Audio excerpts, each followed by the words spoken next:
데살로니가후서 3장 13절부터 마지막 18절까지의 말씀, 신약성경 336쪽입니다. 저와 여러분 한 목소리로 봉독하시겠습니다. 데살로니가후서 3장 13절 말씀을 같이 읽습니다. 형제들아, 너희는 선을 행하다가 낙심하지 말라. 누가 이 편지에 한 우리 말을 순종하지 아니하거든 그 사람을 지목하여 사귀지 말고 그로 하여금 부끄럽게 하라. 그러나 원수와 같이 생각하지 말고 형제같이 권면하라.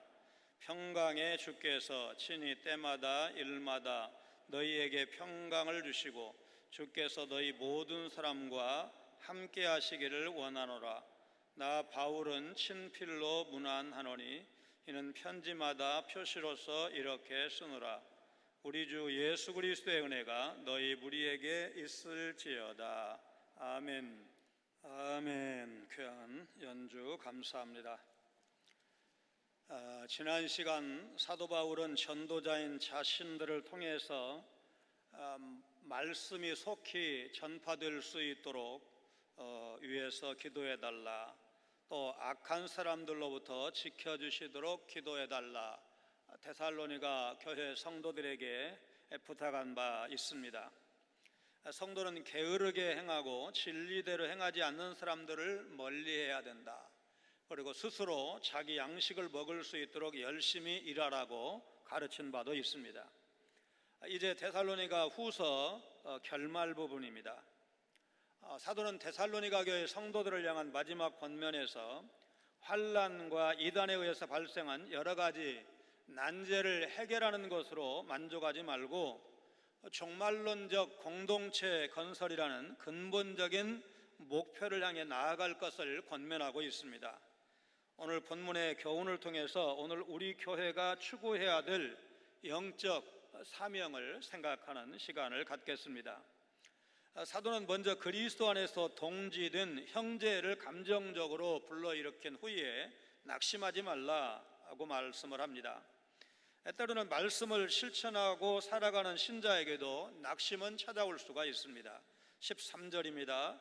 형제들아, 너희는 선을 행하다가 낙심하지 말라. 선을 행하다가, 이 말은 잘하다가, 제대로 하다가 그런 뜻입니다. 지금까지 데살로니가 교회 성도들이 잘해왔는데 이제 와서 낙심해서는 안 된다는 것입니다. 분명 어려운 박해와 환난의 그런 한 복판에 살고 있지만 올바른 믿음의 자세를 잃지 말고 계속 유지하라는 권고입니다. 성도의 인내는 무조건 이를 악물고 참는 수준을 넘어서 불리한 여건에도 불구하고 믿음의 굳건히 서서 거룩함을 지켜가라, 하나님 나라에 합당한 삶의 모습을 지켜가라는 적극적인 의미를 담고 있습니다. 문맥을 고려한다면 게으르지 말고 부지런히 일하는 모습을 유지하라는 의미가 1차적으로 그렇게 봐야 되겠지만 이 원칙은 성도의 삶 전반에 적용될 수 있을 것입니다. 초대교회 당시는 신앙에 어려움이 많았던 만큼 성도의 낙심 역시 지극히 현실적인 문제일 수밖에 없었습니다. 마태복음 5장에 기록된 팔복은 천국 백성의 삶을 사는 성도들에게 복된 약속이 있다고 말씀을 하지만 이로 인한 박해 역시 피할 수 없는 것도 사실이었습니다. 그러나 박해를 견디는 자들에게는 하늘에서 큰 상이 있다, 큰 상이 약속되어 있다는 사실을 말씀하고 있습니다. 마태복음 5장 10절로 12절 말씀 같이 읽습니다. 의를 위하여 박해를 받은 자는 복이 있나니 천국이 그들의 것임이라. 나로 말미암아 너희를 욕하고 박해하고 거짓으로 너희를 거슬러 모든 악한 말을 할 때에는 너희에게 복이 있나니 기뻐하고 즐거워하라. 하늘에서 너희의 상이 큼이라. 너희 전에 있던 선지자들도 이같이 박해하였느니라. 박해로 말미암아 제자로서의 맛을 잃을 정도로 힘들 수 있습니다. 성도는 세상의 소금으로 살아야 하는데 그 맛을 잃는다면, 성도로서의 정체성을 잃는다면 밖에 버려져 밟힐 뿐이다. 심판의 경고가 바로 뒤 마태복음 5장 13절에 뒤따라 옵니다. 그러나 이런 경고는 하늘에서의 큰 상에 대한 소망을 전제로 하고 있다는 사실을 기억하면서 이 환난의 때에 위로를 받고 힘을 내야 할 것입니다. 사실 사도 바울이 소망의 확실함을 자주 언급하는 이유는 그런 박해 상황을 전제하고 어려움으로 인해서 제대로 살던 삶을 포기하라는 유혹, 그런 핍박을 받는 데살로니가 교회 성도들을 위로하고 격려하기 위해서 이 소망의 견고함을 여러 번 상기시키고 있는 것입니다. 13절에서는 분명히 드러나지 않지만 시편 시인이 기록한 말씀과 갈라디아서의 동일한 권고, 우리 시편 126편 5절 6절 같이 읽습니다. 눈물을 흘리며 씨를 뿌리는 자는 기쁨으로 거두리로다. 울며 씨를 뿌리러 나가는 자는 반드시 기쁨으로 그 곡식단을 가지고 돌아오리로다. 갈라디아서 6장 9절입니다. 우리가 선을 행하되 낙심하지 말지니 포기하지 아니하면 때가 이름에 거두리라. 이 두 말씀에서 알 수 있는 바와 같이 사도 바울의 권고는 하나님의 정하신 때, 곧 재림과 심판의 때가 되면 그 수고의 보상을 받을 것이라는 종말론적인 신념을 바닥에 깔고 있습니다.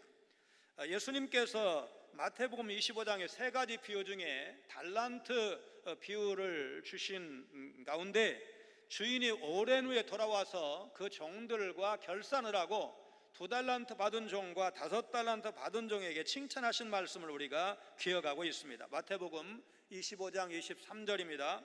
그 주인이 이르되 잘하였도다. 착하고 충성된 종아, 네가 적은 일에 충성하였음에 내가 많은 것을 내게 맡기리니 내 주인의 즐거움에 참여할지어다. 여러분, 이 말씀을 꼭 기억을 하시면서 믿음 생활 하시기를 바랍니다. 선은 반드시 이깁니다. 하나님이 선이시기 때문입니다.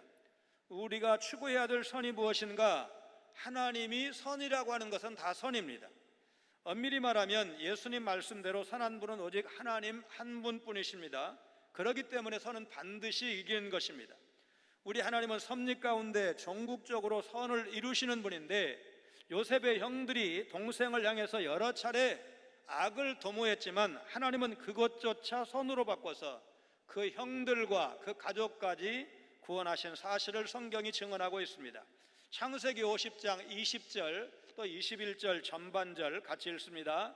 당신들은 나를 헤아려 하였으나 하나님은 그것을 선으로 바꾸사 오늘과 같이 많은 백성의 생명을 구원하게 하시려 하셨나니 당신들은 두려워하지 마소서. 그렇다면 우리는 늘 선을 선택하기만 하면 되는 것입니다.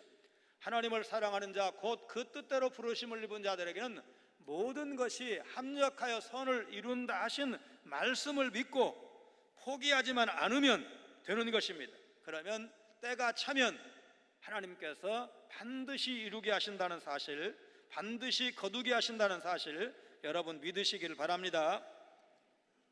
김장환 목사님 내가 복되고 형통하리라, 그 책에 보니까 한국 사람이 가장 많이 하는 약속이 이런 것이라고 합니다.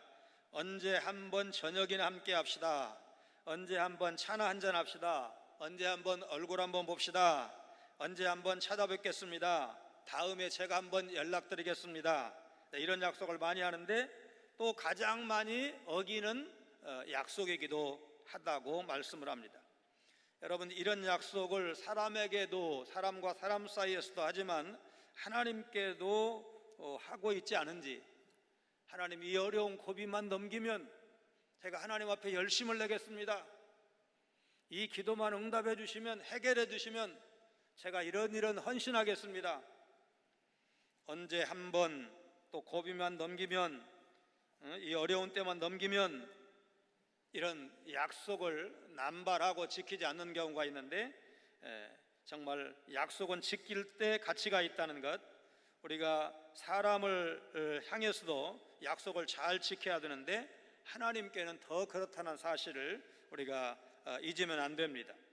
13절에서 낙심하지 말라는 말은 극단적 종말신앙의 이단적 가르침과 게으름의 유혹으로 인해서 정상적인 신앙생활이 시들해져서는 안 된다는 권면입니다. 영적으로 시들지 않는 건강을 유지하는 비결은 우리 열심만으로는 안 됩니다. 오직 성령을 따라 행할 때 영적 건강을 유지할 수 있고 건강한 공동체를 세울 수가 있는 것입니다. 성령 안에서 영적 건강을 유지하는 것은 건강과 밀접하게 관련이 있습니다. 그래서 사도는 낙심하지 말라는 말씀 뒤에 순종하지 않는 사람에 대한 징계의 수위를 언급하고 있습니다. 14절, 15절 말씀 같이 읽습니다.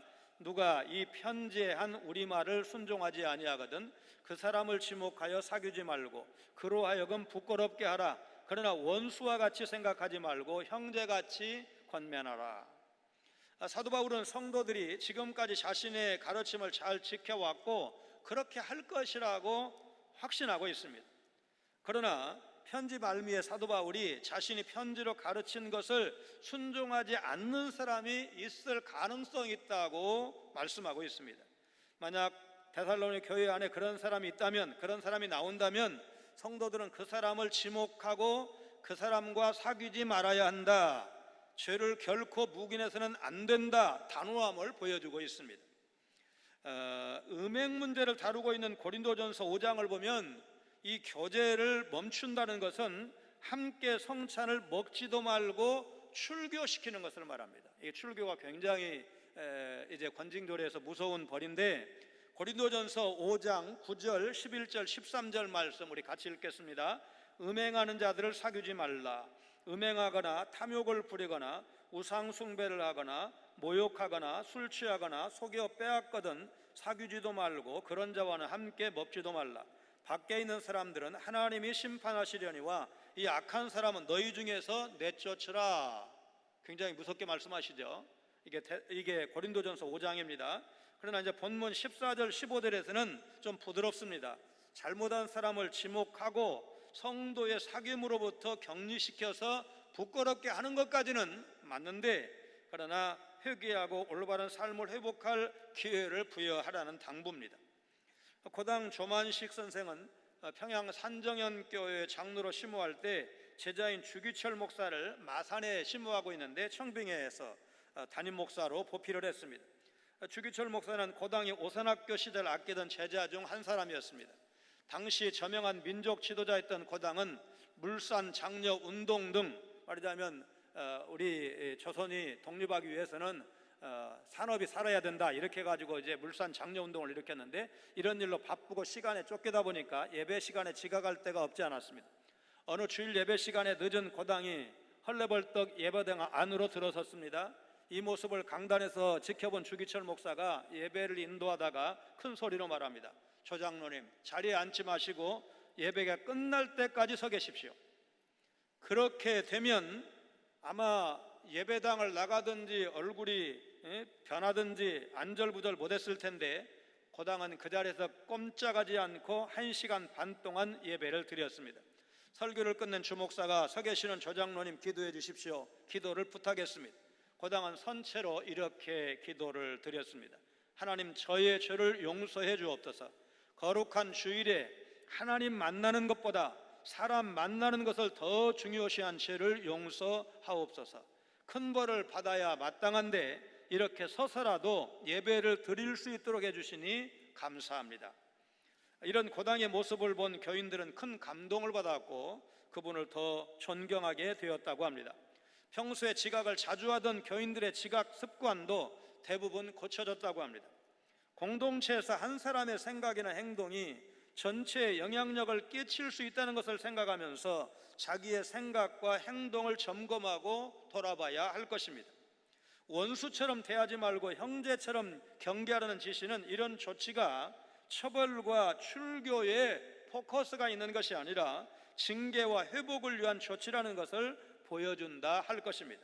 교회의 권면을 끝까지 거부하는 자들이 나올 수 있는데, 그럴 경우에는 마태복음 18장 17절 말씀처럼 이방인과 세리처럼 대하고 교회에서 쫓아날 수밖에 없을 것입니다. 마태복음 18장 17절 같이 읽습니다. 만일 그들의 말도 듣지 않거든 교회의 말하고 교회의 말도 듣지 않거든 이방인과 세리와 같이 여기라. 14절 15절에서는 이제 고린도전서 5장이나 또 마태복음 18장 17절보다는 심각한 상황을 염두에 두고 있지는 않습니다. 그를 형제와 같이 경계하라는 것입니다.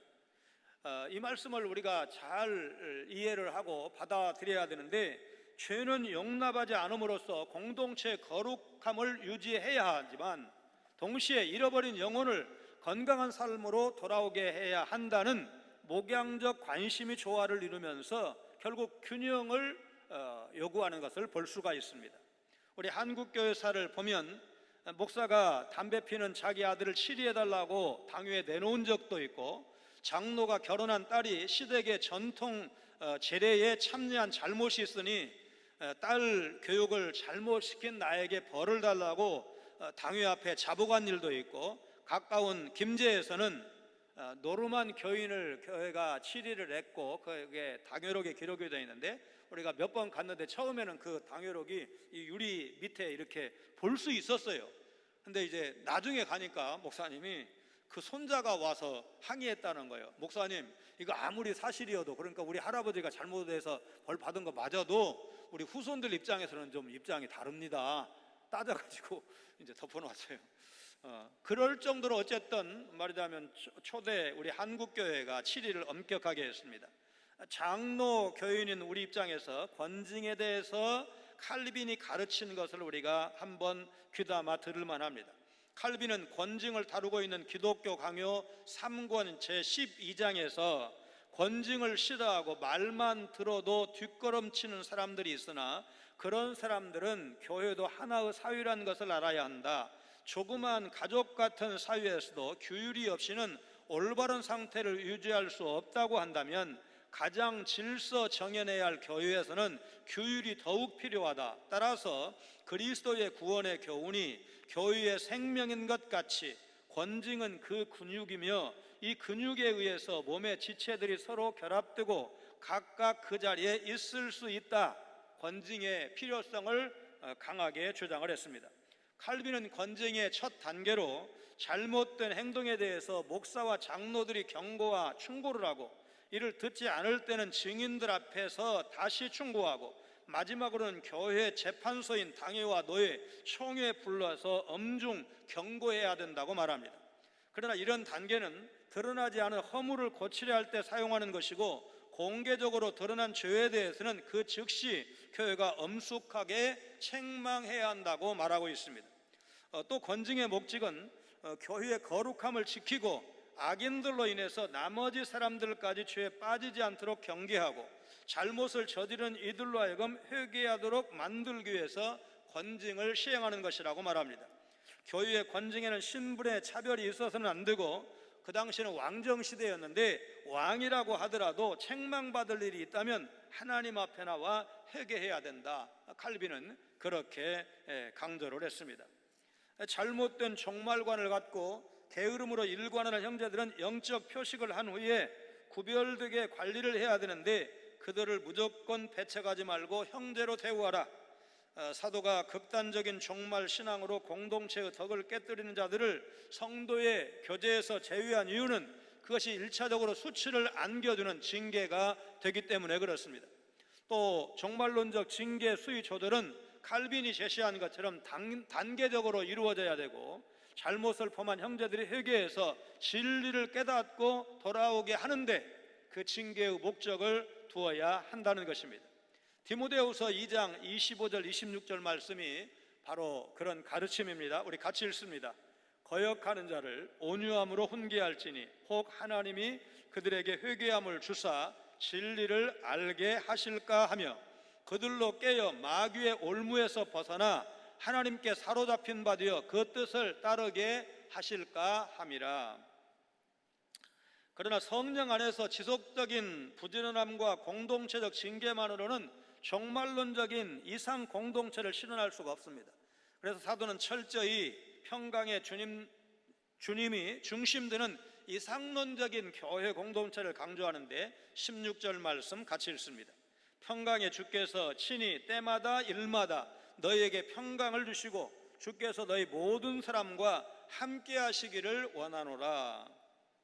로마서 15장 33절에 평강의 하나님께서 너희 모든 사람과 함께 계실지어다 아멘처럼 평강의 하나님이라는 표현은 성경에 자주 나타나지만 그리스도를 지칭하는 평강의 주, 평화의 주라는 표현이 사용된 것은 오늘 본문 16절이 유일합니다.